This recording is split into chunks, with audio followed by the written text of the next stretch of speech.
Hi, I'm Kathy Mills from Short Film Edits, and I'm here with Sarah Sampino for an interview today. How are you? I'm so good, thank you. How are you?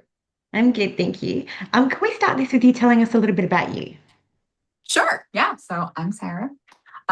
New York born and raised, but I pretty much jump all over the coast and wherever work is, and London since my family's there.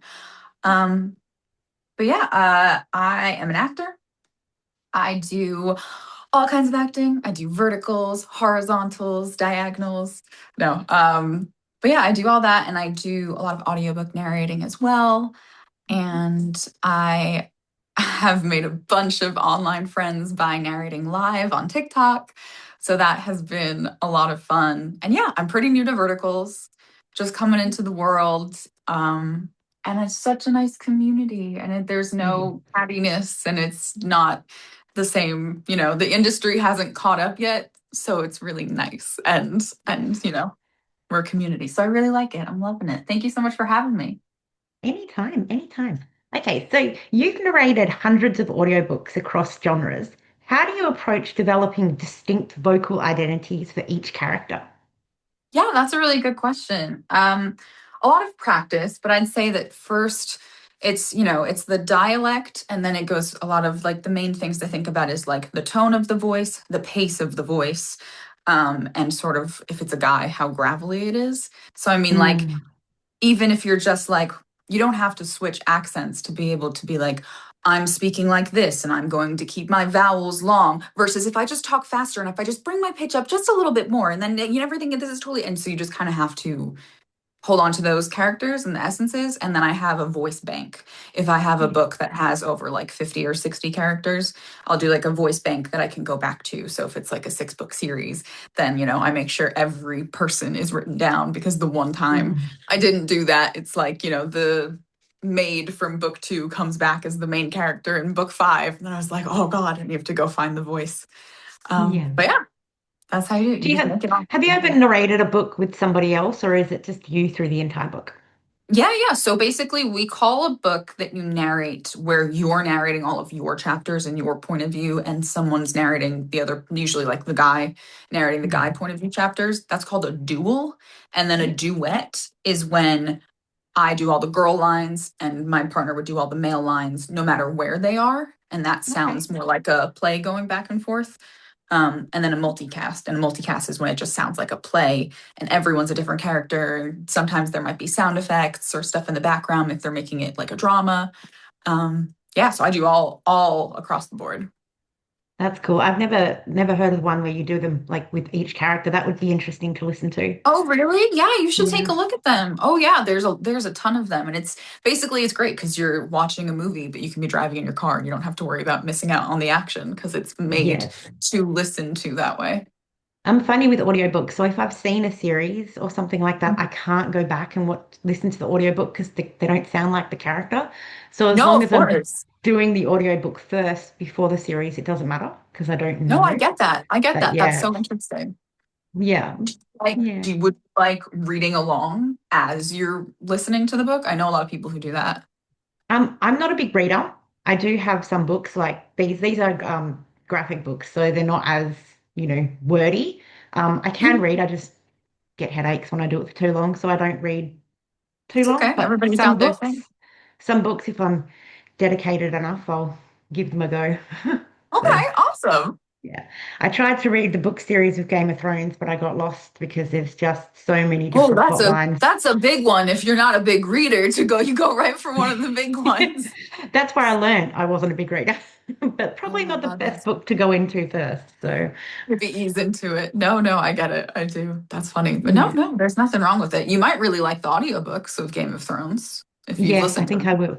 Even though I've seen it, but the characters, yeah, I think I could go into the audiobooks on that. It's been a while since I've watched it, so yeah. I've heard some of it because my partner watched listened to all of them. So I'd come into the room or I'd be in the car with him and he'd be playing it. So they're good. They're very, very good. It's a great I'll narrator.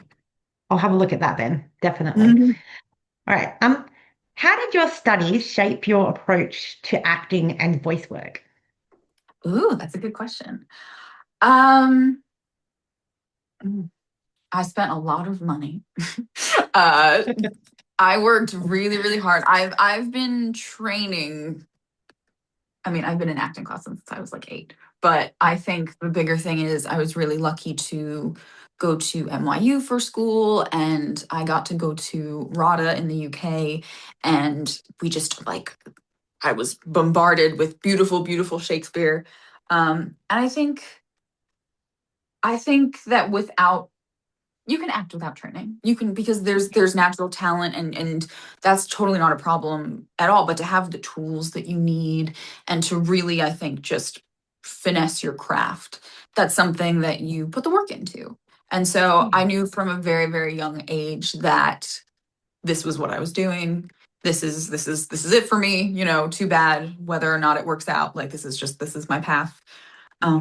And so, yeah, I invested in that from the beginning. And thank God my parents, they were supportive of it when they are not, art people at all. They're very business Mm. finance. But yeah, it really shaped me. I think it taught me the ways that I work and the ways that I learn. And it also taught me what doesn't work for me. So Yeah. especially like where I would feel insecure when I was first on set, maybe looking at how other people did things and, not really feeling like that was my way, just being more. I say that honestly, training as an actor is 90% teaching your body how to be less self-conscious.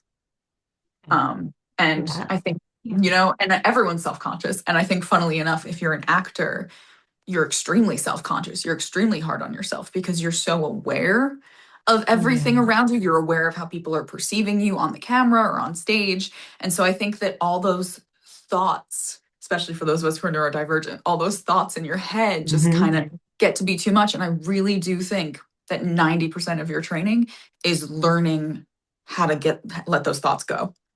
And so Yes. I think I mean, that, everybody's self-conscious, like you said, oh yeah, but being in the public eye where everybody can see you is a huge, like, level up from that self-consciousness, you know? no, exactly. And for me, Yeah. it's different. For me, like I'm on camera, I'm on stage, I'm not me. I'm somebody Yeah. else. But like right now, you're talking to me and I'm like, okay, calm down. It's good. And Oh, so for me, it's breathe. It's totally me. different. I'm It's down to me. earth. I'm It's yeah. chill.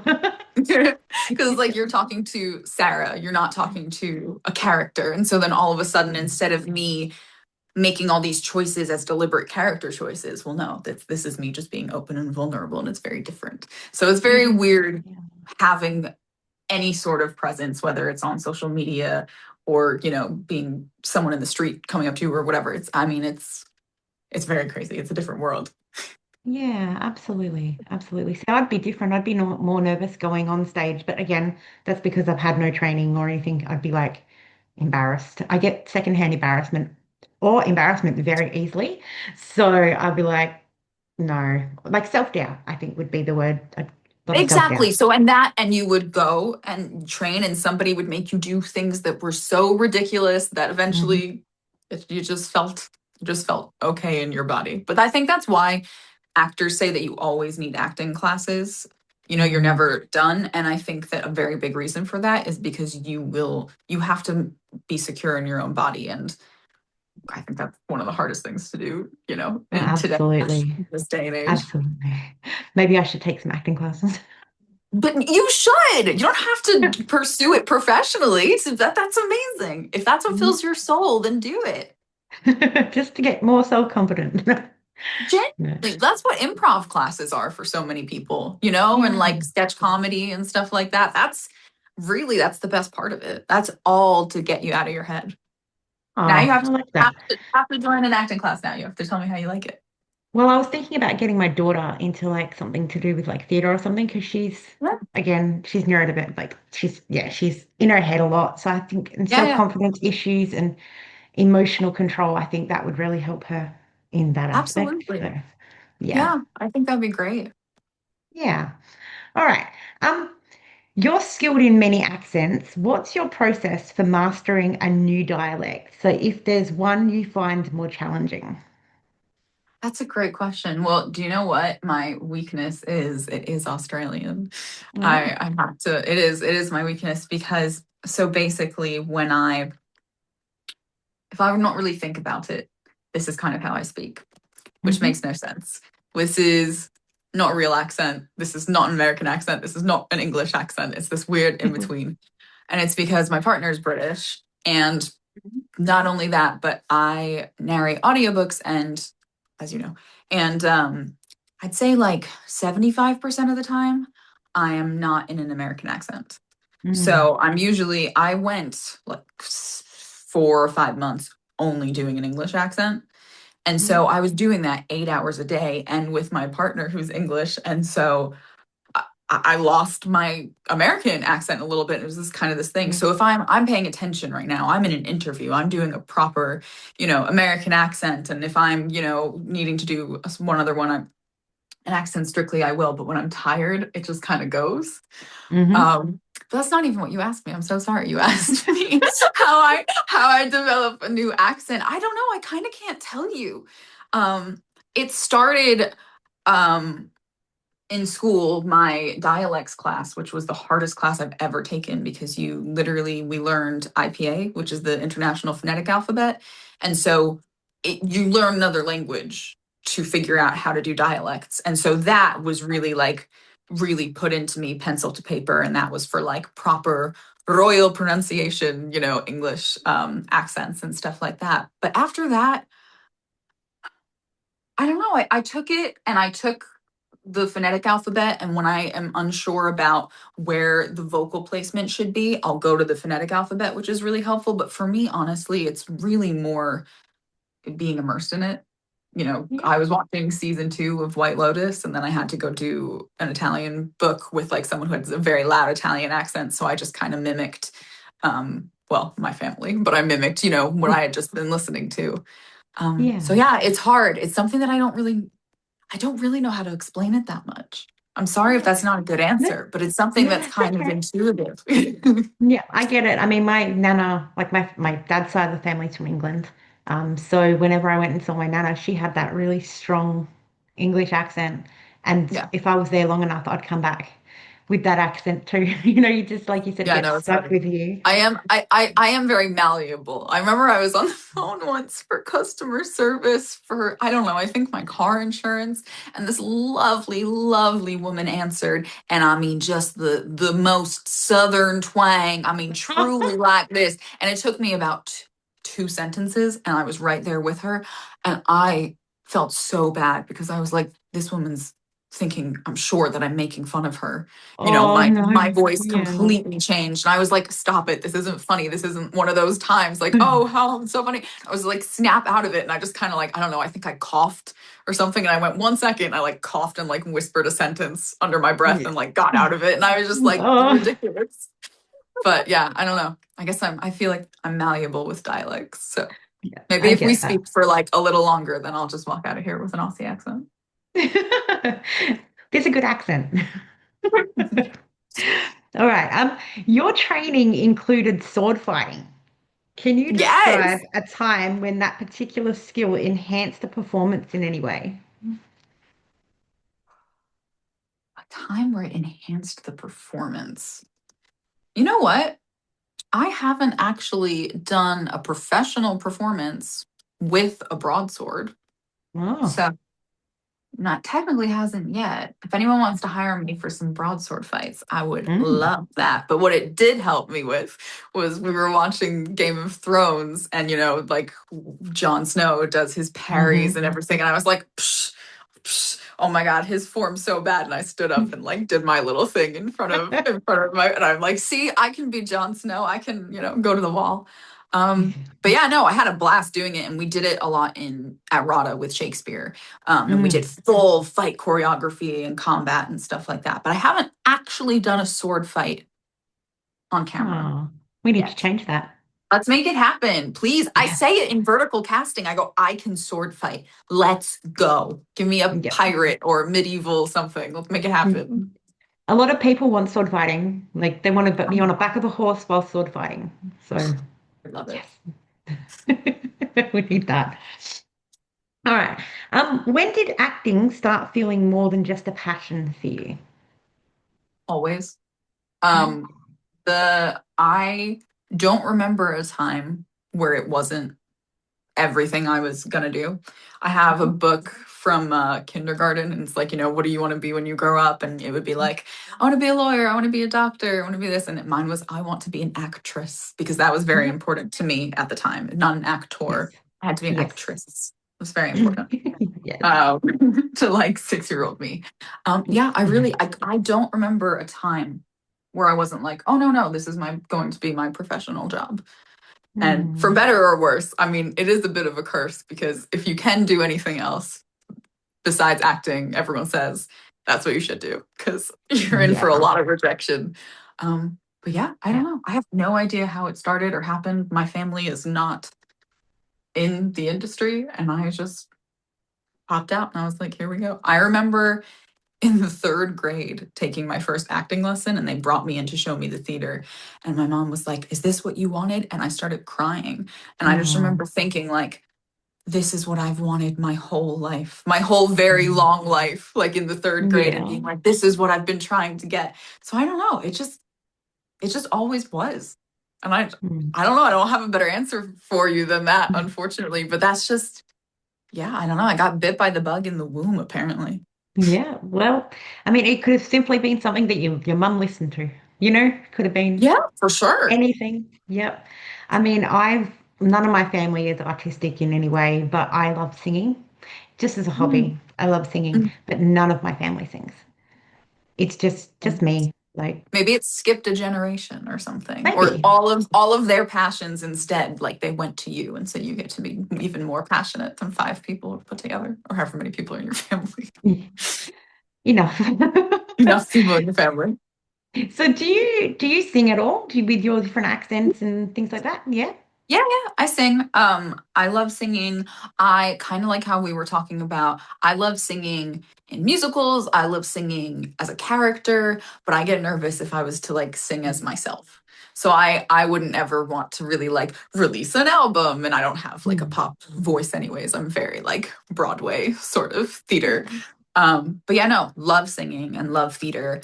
I just am an actor who sings rather than Yeah, like a singer who's going to go, make their EP. I totally applaud people who do that, because I just can't. I would pass away I get on stage. That's it. I get terrifying to it. me. I'm exactly the same. Like singing is one thing that I can do on stage that I don't get too nervous about. Mm. Um, but if you ask me to do it now, there's no way. Like I can't It's just do so it. interesting. It's Yeah. so interesting. You asked me to go be Sally Bowles in cabaret and to go do cabaret, no problem. Absolutely. You tell me to get on stage and as me sing a song from the show, that's terrifying. Yeah, It's it's funny, isn't that's it? that's for me, because it's not me, Mm, when I'm acting. It's not me. So you're not judging me. yeah. But it's me, then I feel like I can't tune out, everything in my head, like being nervous and stuff like that. So I don't know, it's I think interesting. it, That's the only I think it thing. depends on the environment that you're in too. Oh, for Like, sure. yeah, that's a huge factor for me. So, Yeah, yeah. yeah, if I'm Yeah. in like a quiet, intimate place, then no. But if I'm at a pub, fine. So Oh, it's like, I mean, if we're just talking about singing, when I'm live on TikTok, apparently, whenever I'm not narrating, I'm just constantly singing something under my breath. I have no idea. They started to keep track. Apparently, Jingle Bells is what comes up a lot. I was like, what? They started like I sending me clips of my voice. So I couldn't even tell love you. that. You bring Christmas all year round. I know, right? No. Has there been a role that really changed how you saw yourself as an actor? Yes.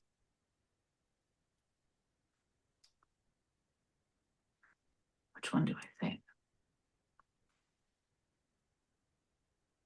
I feel like,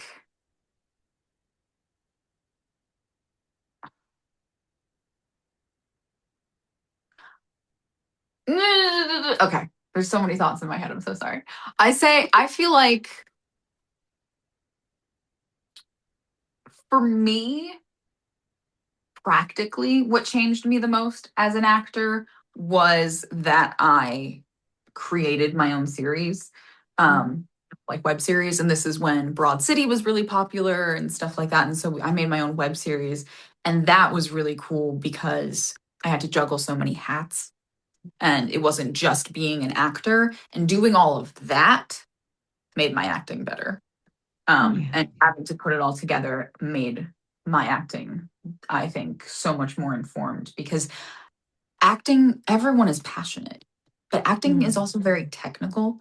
And especially on camera, there, if look at somebody here and you're saying your big line and then, uh, you kill my father, prepare to die, or you go, you kill my father, and then you just go a little bit, prepare to die. Just the shifting, knowing where the direction of your eye line is and how Mm. the light affects it, depending on, if it's down and or up, if you're looking more of an antagonist or more sympathetic, and all of those things put together, I think are so valuable to know as an actor.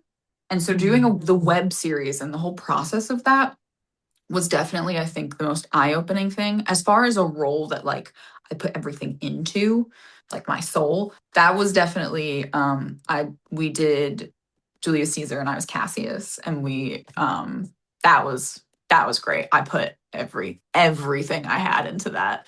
But I'd Yeah. finish the show and I would just pass out. I was so tired. No. But yeah, that's what I would say. Yeah. And like with the camera work and everything, that would change obviously for like horizontal, stage, verticals. Yeah. It'll all be It's different. all different. And when I first started verticals, and I'm still considering myself pretty, new in the sense of I'm like, this is no longer the same.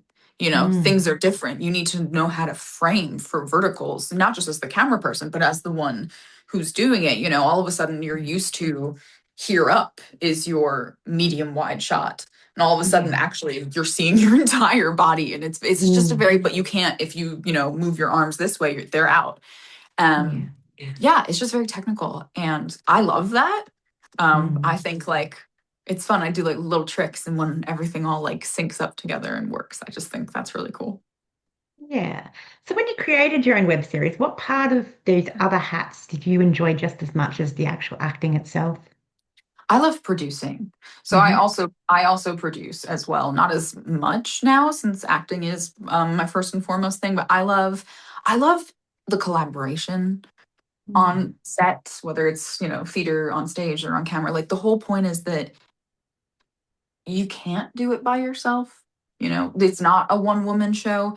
I love seeing all the pieces come together, and I don't pretend to be an expert in every field. That's not possible, but I loved being the one to take everyone's talents and kind of make a cohesive group and put it together and get the ball rolling. So yeah, I really love producing when it's either like whether it's below the line or above the line. Sorry, that's a very technical term. Whether I it's get what you on meant. the whether it's like on set, like in the Yeah. moment, or even just like in pre-production. That was so sorry. It's all right. I knew what you Um, meant.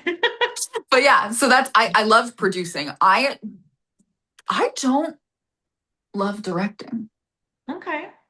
You Okay. know, I've never. I mean, I shouldn't say that, but I never chose to be a director for Yeah. any of the projects that I've done. I always just felt like that wasn't my story to tell. Yep. So I just found that interesting. That's fair. I guess if you created your own story and knew exactly how you wanted it to go, then directing would be the one that you choose that to do. Yeah, You'd say, exactly. I'd want to do that because I want this story to go this way. Exactly. Yeah, for sure. Yeah. Yeah. Okay. What does stage acting give you that screen work doesn't, and vice versa?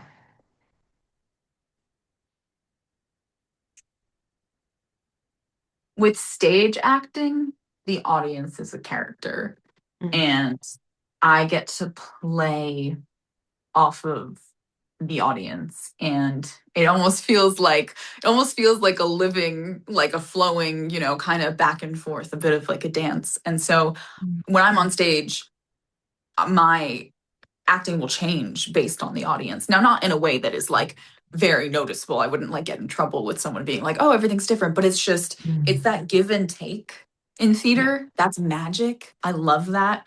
And then in film, it's the give and take you get with your scene partner when you're this close to each other, and it's the twitch of an eyebrow is means the difference between everything in a scene. Yeah. And there's a moment of just stillness sometimes where those like breaths where it's quiet and it's you and it's the director off to the side, maybe like with the monitor in front of them, and you've got the cinematographer who we've all been staring at each other for 8 hours maybe, but there's like that moment of silence Yeah.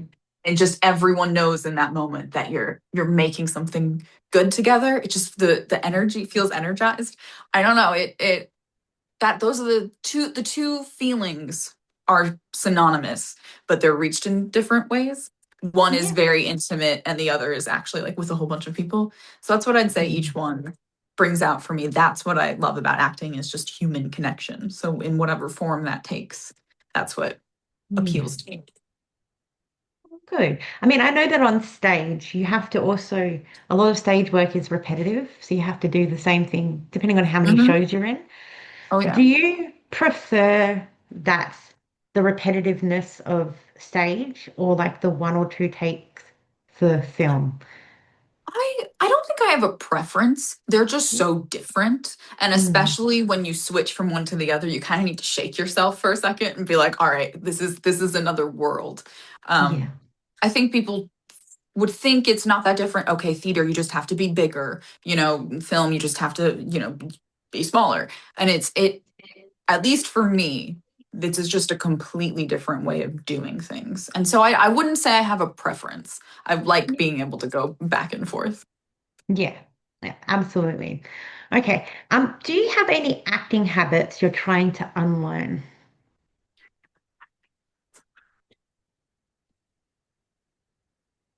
I mean, I have a weird thing that this might not count, but I from narrating my audiobooks so much and the tablet that I read from is on this side, I realized in the past 6 months or so, I've started to when I need to like blink to but prolonged like to moisten, I don't know, my Yeah. eyes, whatever you call it. I have to close my eyes for a brief second. Yes. Thank you. Yeah. I've started to do it with only one eye so Oh. that I am still reading, but it wasn't conscious. And then I was looking at myself on camera and looking at my tapes, especially, and we'd be like, what was that? And we would go back and I would be closing my eyes, but opening them one at a time. So, like, Oh, kind of okay. like that. And just, and it looks, but I didn't know I was doing it. And so, that is one thing that I'm really need to unlearn very quickly is to Mm. not do that weird shuffle when I open my eyes. But I don't know if there's anything that else. My husband, my partner says that I have to stop having upside down face, which is Okay. this. Yep. So Oh. that's what he would say. Well, when you were talking about closing your eyes before, that's an issue that I have with books. So, like, I'll close my eyes and I'll lose where I am on the page Yeah. because I've stopped focusing on it so much. Yeah. Do you get No, that I on your totally. tablet when you're doing that? Yeah, for sure. And I Mm. think that like most of the time it's dark in my booth a lot of the times, except for the tablet, which is light. And so I kind of like almost find myself almost kind of like give this eye a break and then come back in. And I'm like, Yeah. oh my God, I can't actually do that in real life. That's really weird. Yeah. So I've been trying Yeah. to unlearn that. That I'm Yeah. very glad I figured out. People are just like, are you okay? Your eye just like spaz. I'm like, what are you talking about? Yep. It's So just resting. This it's is the just rest. only It's night just eye that resting. needs resting. The other one can rest later. Yeah. What kind of stories do you feel more like, sorry, what kind of stories do you feel more drawn to? Mm. I like like I love dramas that have comedy in them because I think that life is funny. So I think Yep. that every story has to be a little funny.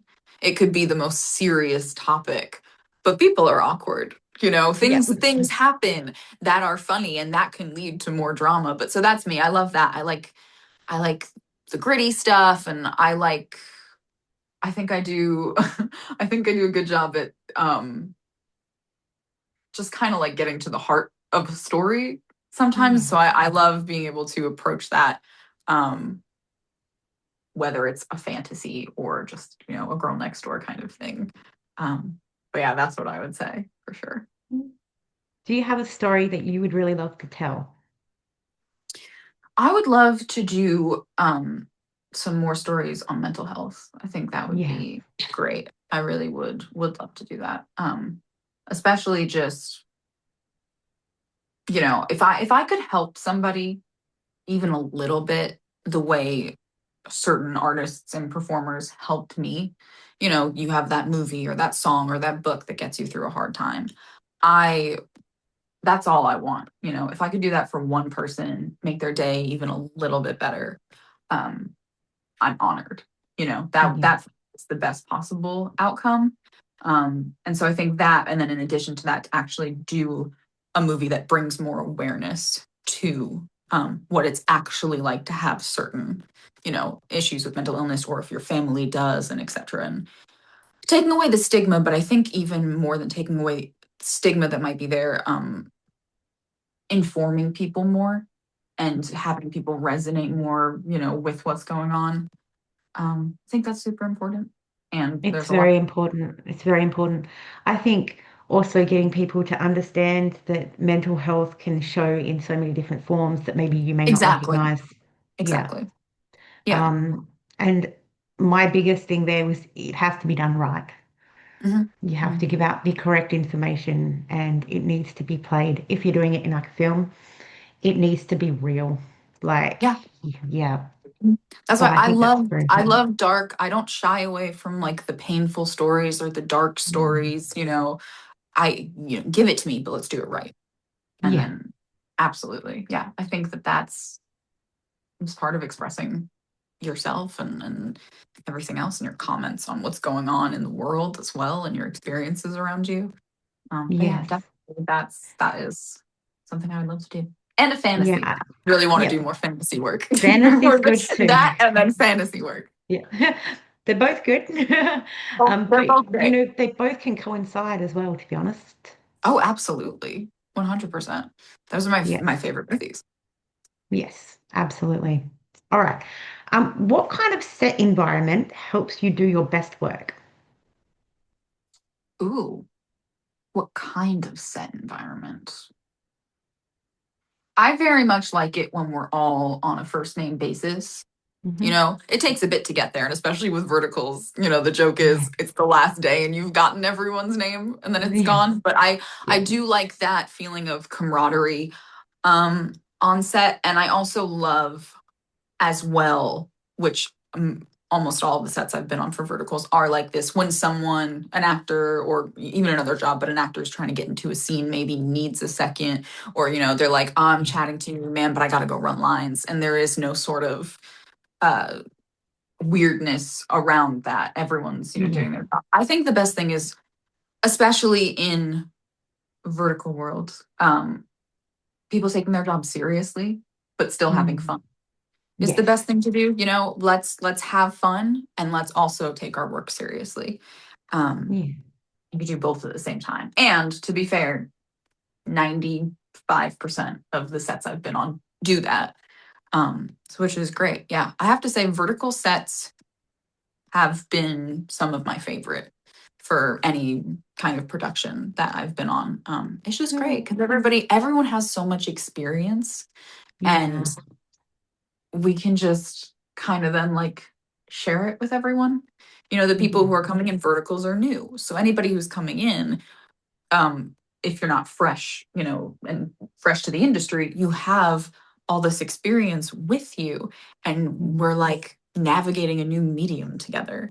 It's Yeah. like And you you've knew the already been there. steps. You've been where they are. Like you know what they need to help get through to where you are. Exactly. Yeah. Exactly. Yeah. And I think like, once everyone realizes that we're all kind of on the same level, and it's just we get to be creative together. I love that. I have this really, really nice. Yeah. So what would you say the biggest difference is between like mainstream to verticals, like when it comes into production? Yeah. I mean, I'd say the biggest difference is just simply how many pages a day that you're shooting. Yeah. On a vertical, like 11's normal. I mean, it's a big Yeah. day, but 11's normal. 13, I'm not batting an eye. When we get to like 18 or 19, I'll be like, oh, we're going into overtime quite a bit. Yeah. We're gonna something's gonna get pushed to the next day. There's no way that's gonna happen. But yeah, it's just the sheer speed of it.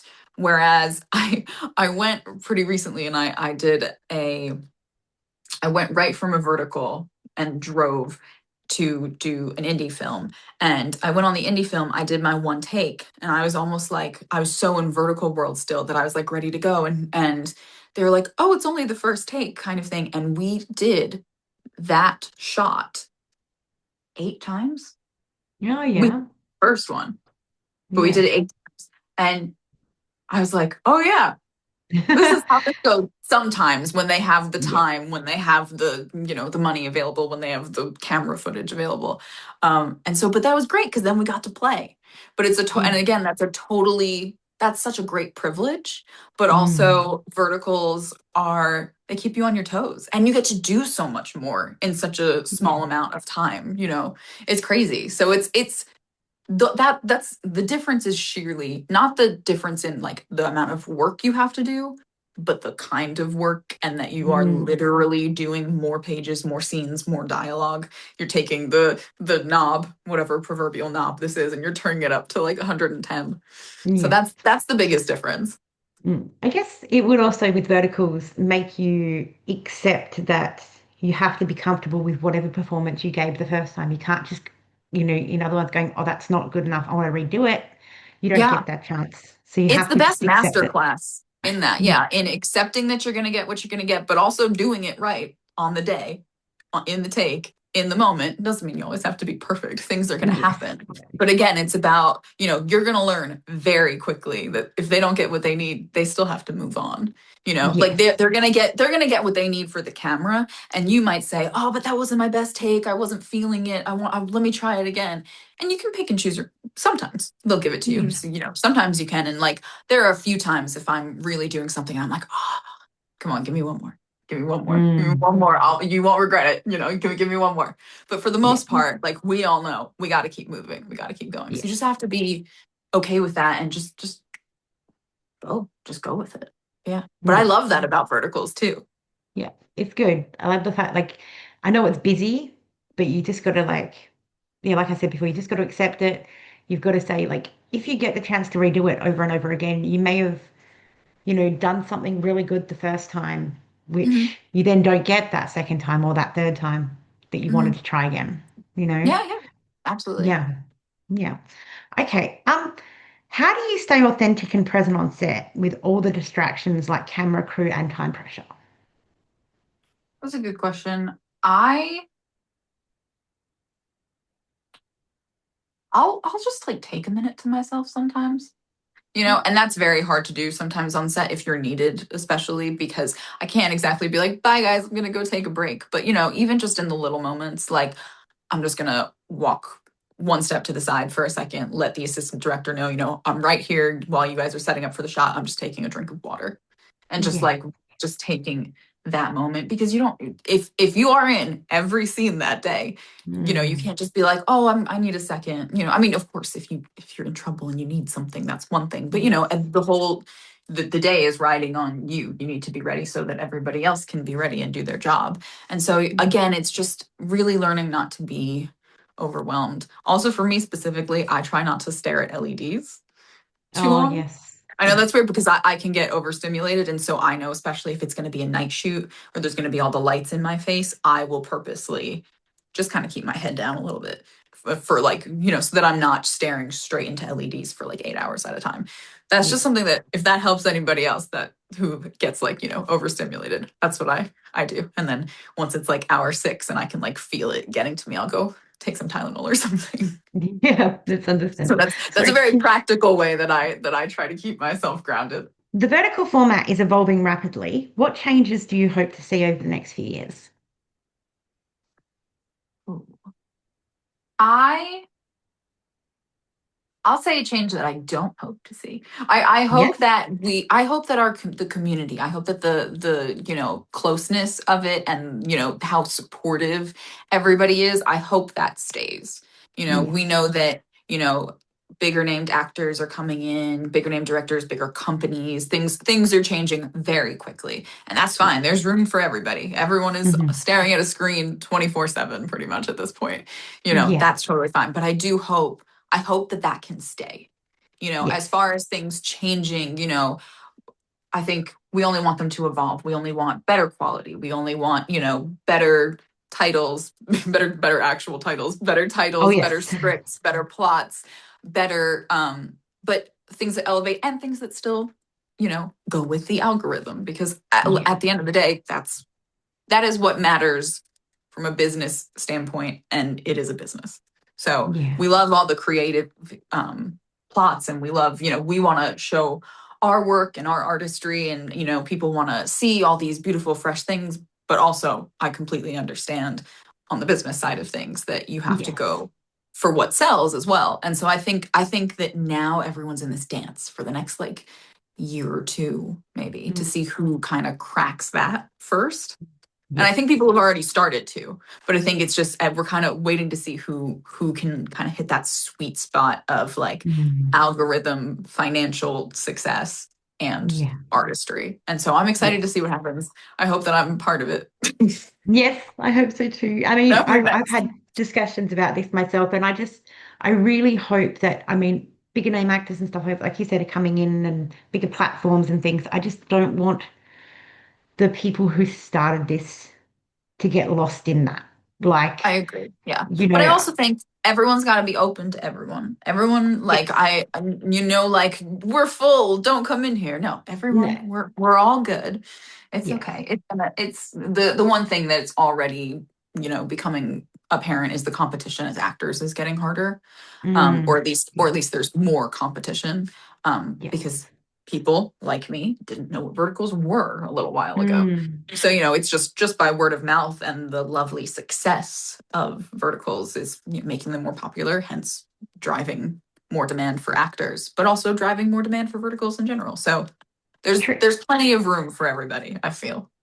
I mean, I know that verticals were a very good platform for actors coming into the space, like into Yeah. acting and things Yeah. like that. But now, because the competition is getting harder and harder, that will change for them also. Yeah. But we'll just have to wait and see what happens. Yeah.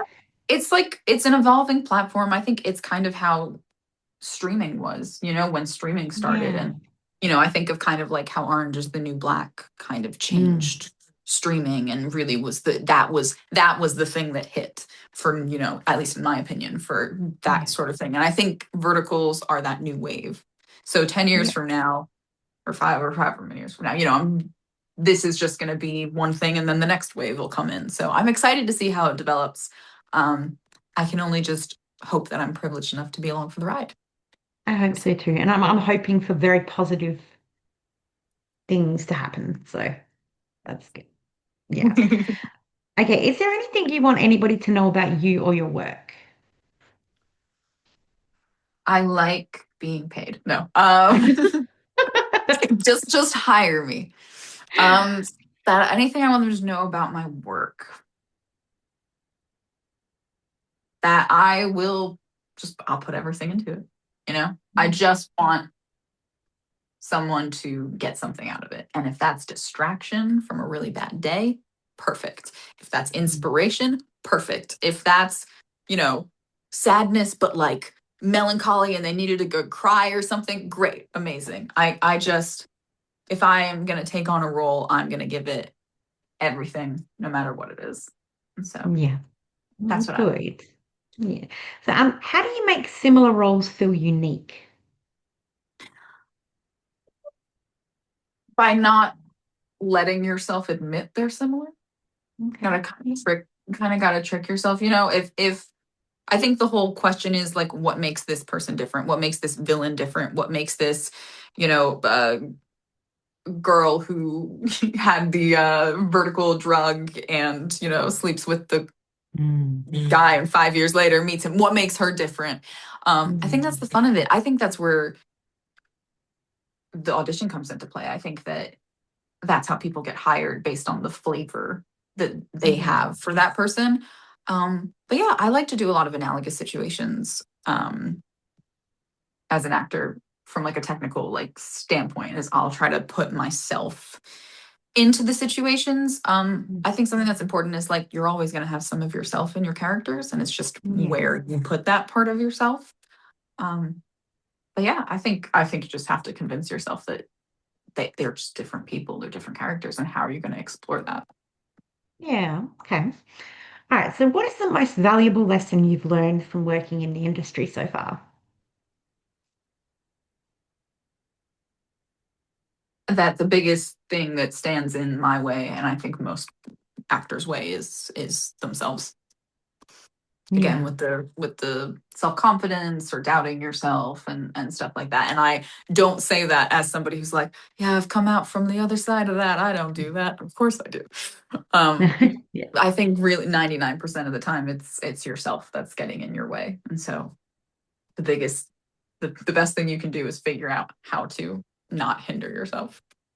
Yeah. Yeah. I get that. All right. What is the funniest thing to ever happen to you on set? I mean, it's funny, but it's not that funny. Okay, it's like sad funny. A I was filming in a gym, and I had my shoes off. There was a reason I had my shoes off. I don't remember what it was, but it was for a reason. And I had socks on. And so we were in a gym and we were just rehearsing and we were filming. And I was tired and stupid. And I was on a treadmill Mhm. and it was off, but I kind of, you know how you can like move it forward with your feet? You can roll it. So I rolled it Yes. forward. I accidentally rolled my foot into the treadmill. Oh. It took off my toenail, Oh. and like Ouch. opened up like the nerve endings to it. But Oh. I didn't realize I'm trying to go on through the scene like a normal person, and we had to stop because I started passing out. Oh no. I had to go to the hospital. Oh gosh. It was the whole thing, but it was totally fine, and it was ridiculous. Like it was a toenail, but it was like Mm. it was worth going. It needed to go to the hospital, and when we went, they were like, "No, it was good. You came. Like your nerve is open, and if it was like even a little bit different, you know." But it was just yeah. I had to be like, "All right, guys. Well, we're gonna have to film this some other time," and I Wow. just I the carpet outside. I'll never forget. I'm just walking, and there's just like I'm just messing up the carpet Oh with blood, and no. I just was like, I can never come back here again for the rest of my life because I'm the one who Oh. found the location. I was like, I can't. I was like, this is so bad. But that's yeah, that's typical me. So yeah, that's thankfully the only time I've had to go to the hospital from set. We're gonna keep it that Yeah, way. thankfully, yes. And you know what? From now on, I'm never going to let anybody make fun of me for being upset that I lost a nail. No, you shouldn't. It's first of all, there are few things in life more painful than a nail coming off. That is in torture Uh-huh. scenes for a reason. You know, Yes. like I just this sounds like I always get injured. I don't, I swear. I just broke my foot. And Oh no. and no, but that didn't hurt at all compared to like your Yeah. nail or whatever. So it's They fine. think it's because you're worried about losing the nail, but it's not that. It's because it really hurt. Oh yeah, no, it's because it hurt. To be fair, like when I went to the hospital, they were like, "Oh yeah, are you good? Do you need painkillers?" And I was like, "No, I'm okay." The next The day, nerve is gone. I can't feel it. I I regretted that the next day though. I was like, Oh "Oh my God, no. this is so." Oh, and Anyway, Panadol just would not cut it. yeah, right. Oh gosh. All right. Um, what does a good day on set look like for you? We don't go overtime. Yeah. It's a Yeah. great day. No, yeah, that's a great day. That's a great day because it's a good day for everybody. Nobody has Yes. to go overtime, you know. Um, yeah. That's a great day. And Yeah. no one getting into fights and stuff, but that doesn't really happen, you know. I'm It's glad to hear I that.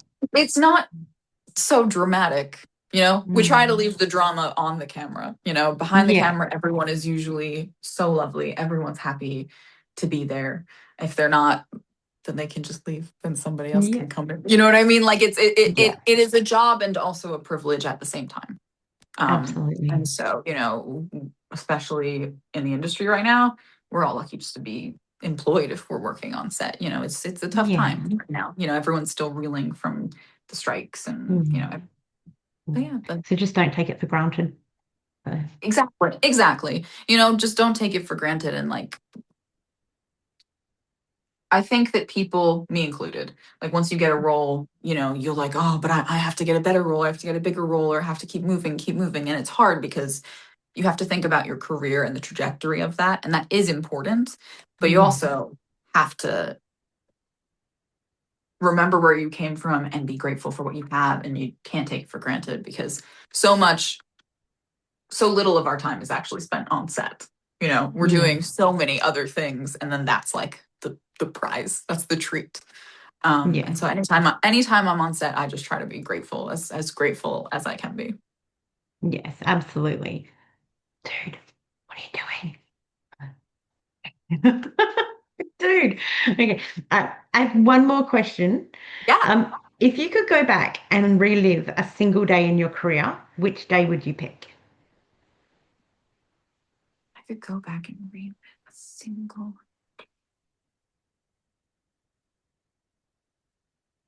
It's a good question. I don't know. I'm gonna like message you later and be like, oh, it would have been this. I'm not sure. If I could go back and relive a single day, I would love to relive when I was the Lucy in Charlie Brown in my middle school musical. I would love to relive that show and getting to be so young and new and just like nothing was cooler, nothing was better than being able to do this musical at my school. And I always try to go back to that and try to remember that feeling and bring that with me. Um, Yeah. yeah, I'd love to go back to that. Let's go back to our school play. I think that's what I would love. Just to, not to change anything, but just to enjoy it. Yeah. Yeah. I mean, for me, obviously not an actor, but there's parts of days where I'd love to go back and relive to just watch something for the first time again. Yes, exactly. Yeah. Totally There's some understand. things where I really wish that I could watch them for the first time again, you know? Yep. Yep, Yeah. absolutely. Yeah. Sure. Thank you so much for having this interview with me today. I really appreciate Of it. course. Thank you so much for having me. Anytime. Anytime. Well, you enjoy the rest of your night, and I'll talk to you again very soon. Okay, sounds great. Thank you so much, Kathy. No problem. Bye. Okay, bye.